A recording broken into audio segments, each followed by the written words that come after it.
There's a secret hidden order to this planet, this universe, that few people really realize, that once you do, might be shattering. It might be pretty common sense, but here it goes.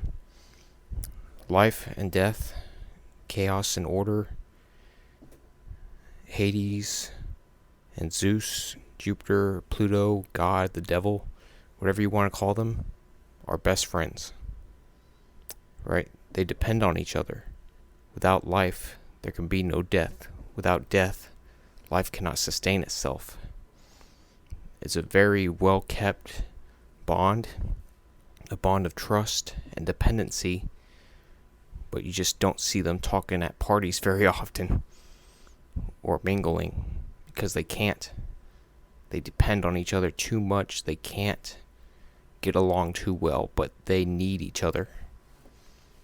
And the signs are all over the place, all over the universe. For there can be chaotic order just as there can be orderly chaos. So really they are, no matter how you frame it, very intertwined and intimate. But there's one force that's indifferent to both of them, and that's nature in general. It's not cruel. It's beyond cruel. It's indifferent. Because it doesn't care what you want in life. If you're born a little crappie sunfish, you can't be an apex predator. You have little stuff to eat. If you want to survive, you better follow your instincts, right?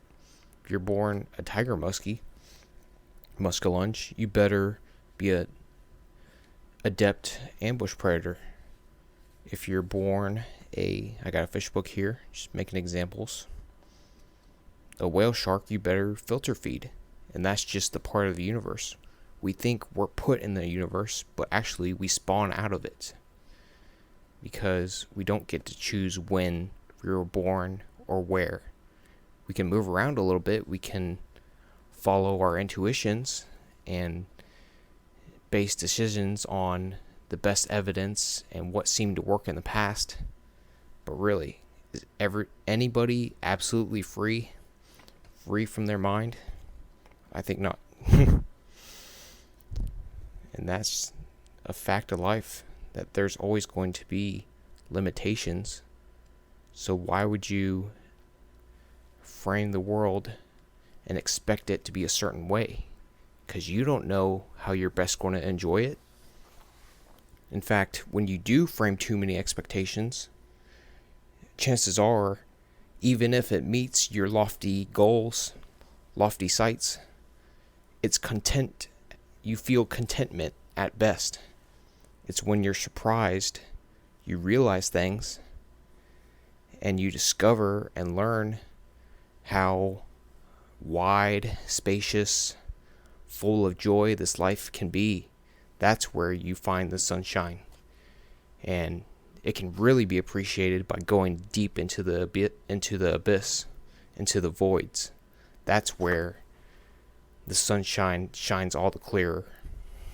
So once you realize that trying to be in the light too much can lead to much darkness, and being in the dark a bunch can lead to a lot of good things and lightness, then what's the purpose in life? Where should I go? What's the meaning of life? This is a very stupid question, because there is no inherent meaning. You can say to reproduce and, whatever makes you feel the most joy, but that's your definition. There's no inherent meaning, connection between reproducing and living. It's just a byproduct of evolution in our inner mind, giving us instincts to want to do that. Right? It sustains the system, that's for sure, but it sustains it because it's so drawn to it. So really, there is no innate connection between giving life and having life, although it is very intimate and can lead to a lot of joy, but it's not essential to live. What seems to be one of the most contradictory, dark yet light and beautiful places in Florida is a cavernous, gym called Devil's Den. You can see they built a staircase that descends into the abyss, into the clear waters of the spring. And people can assign metaphorical value. Of course, the hole at the top that lets sunshine shine through was blown open, so it used to be more dark. Now it's pretty much a sight. I've never been there yet, but it's really seems, especially during weekdays when there must be less people, quite a sight and something to behold, because it is like ourselves. We don't know all the inner workings of our mind and the universe. And in the same way, maybe it can represent the descension to knowledge and to the abyss, because there is a limited number of steps you take down the stairwell until you reach the abyss, the spring, right? We're all going to hit lows, whether you want to be there or not. And there's a limited number of steps. Some people can push you, life can push you, and you're going to automatically end up there. Either way, you're going to, especially if you're living in all the illusions of life, you're going to realize that a lot of things are not actually there, are not actually holding things together as much as one would think. And that's fine. Life is better because there's no innate purpose. If there was, there'd be much more pressure, and we couldn't enjoy ourselves if we're not following the set meaning of life. It frees us up. It allows us to make our own meaning in life.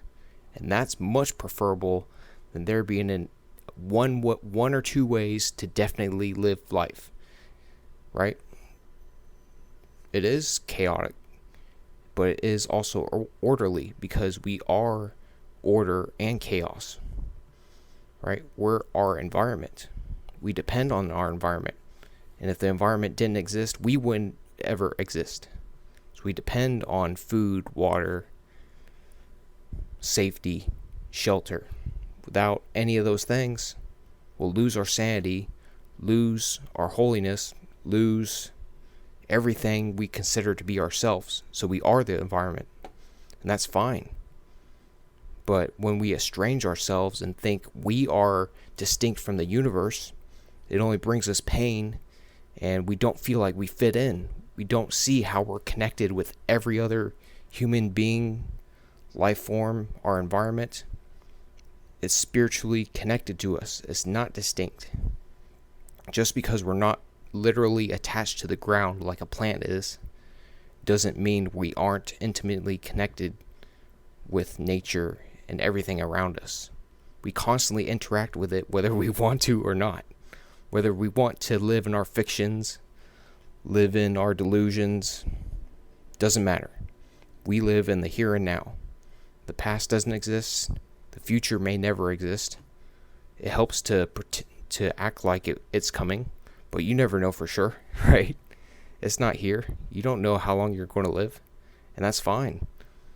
As long as you live in the here and now and trust yourself, trust the universe, chances are it won't be that bad. Let me clarify what I meant by the past doesn't exist. Even my inner mind is yelling at me for not completely portraying the real truth. It's not tangible. It's in the air. Evidence is all around us that it exists in some form, way, shape, or form for pretty much until the end of time. And it shapes us constantly, whether we realize it or not. But the fact remains, it cannot be clinched. Right? Only the present can. Even then, the present is still influenced by the past. And we're really good if we live in the present as approaching the near future. So really, where does our hearts lie? Where should it lie? It really depends on your situation, really. That's the joy of it. There is stability in instability. Right? People think once I know exactly who I am, how I should live my life, I'll live happily ever after. Everything will be perfectly nice. No. If anything, your life will be hellish, even worse off, because you're going to put rigid expectations on yourself, and you won't be anywhere near as adaptable. You're going to expect things to be in constant stasis, but they won't be. Things change all the time. So if you constantly change, you can keep up. If you're adaptable, right? You're going to enjoy yourself. You're going to have much more stability. Seems very counterintuitive that we need to have ourselves figured out and know what to say at parties, that we know exactly who we are and seem like the best person we can be. The best person we can be in the grand scheme of things is unstable. And it seems to make absolutely no sense. But that's the fun of it. That's the fun way to live, right? Because we can be stuck in our delusions that, hey, this is why I'm a great person, constantly convincing ourselves of why we're worthy, but maybe we'll never be worthy. If we have rigid expectations of ourselves, then why should we be constantly happy if we don't meet our lofty goals? This is especially apparent in nature because it's constantly in flux. Spring becomes summer. Summer dies down to fall. Fall dies down to winter. And the patterns of life, winter becoming spring, perhaps the most shocking and life-giving, that even animals themselves die out and come back to life. And the cycle constantly going over and over and over. How is this even possible? Right? Things should die out and then stay died out, according to our logic. But we see that doesn't happen. It's constantly stable because it is a cycle, because it is unpredictable, and there are external factors that it shakes it up even more. And you'd expect, no way can this bounce back, but it always bounces back because it rewards the adaptable more than the strong, right? The strong, apex predators, worthy in their own right, they succeed when conditions are perfect, but ultimately conditions won't be perfect all the time.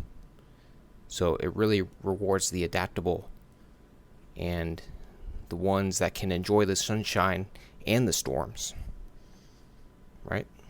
So since we'll never find our true selves, quote unquote, we don't know all the rules of the universe, we can never perfectly predict what's going to happen, what are we to do? How are we to live our best lives? Who's to say that our best lives, the best we could play it, would make us even the most fulfilled we could ever be? There's always going to be sunshine and storms. And we can enjoy both. We could fret both. We could tie down and prepare ourselves to better enjoy the future. We can enjoy the future, the present, as much as possible and not care about the future. There's no rule book. There's only living and dying and everything in between. And that's the joy of it, that it is a free-for-all. That there does seem to be rigid expectations of what's going to make me happy, what's going to make me unhappy, and I'm going to follow my gut. And the only reason I'm not happy is because I'm lazy, because I can't seem to get a lucky break, and we don't even know that. And once people realize that, they can get super nihilistic and feel super hopeless.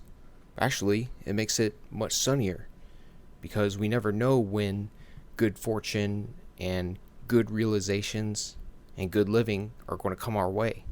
We just have to be open to it and try new things and really see life going from the bottom up, to observe our environments, to connect spiritually with others, with our hobbies, with trying new things, and not tying ourselves down to what we think is going to make us happy and or fulfilled, because we never know until you try.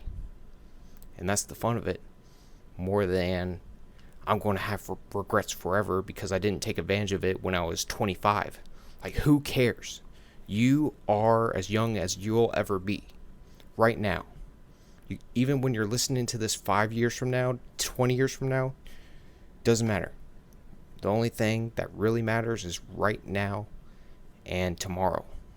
But does tomorrow really ever come? That's debatable. So really, best bet is just live for now and your present issues, whether it really matters. Who's to say? But yeah, that's the joy of it. That you never know, and you can just find joy out of the unpredictability of it, and lean into the insecurity.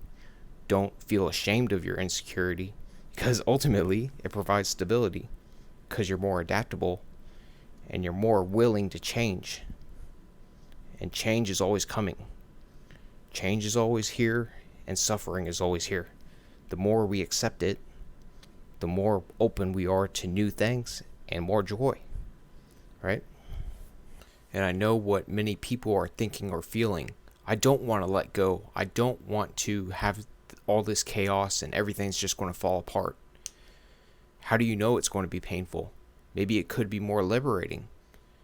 Because are you feeling actual pain? Or is it just pain in anticipation of pain? You never know until you actually try. Because you never know how much a thing makes you feel good. It could just be the excitement you're enjoying. The actual event might not even be that good, but it feels good in retrospect because you had all the excitement. And the same with pain. It's the exact same process. That letting go can seem super painful, but it's also liberating and provides all kinds of energies that become accessible because there is life within us that wants to keep living, that wants to find something and enjoy something, even if it's temporary, which chances are it will be.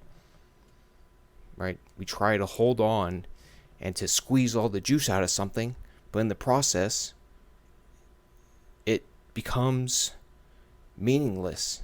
It stops providing joy. We have to expand our minds, our environments, and go from the bottom up more than the top down. To stop having so many expectations and stop having all the same formulas all the time. I know it's the safe thing to do, but is it the most dependable thing to do? You tell me.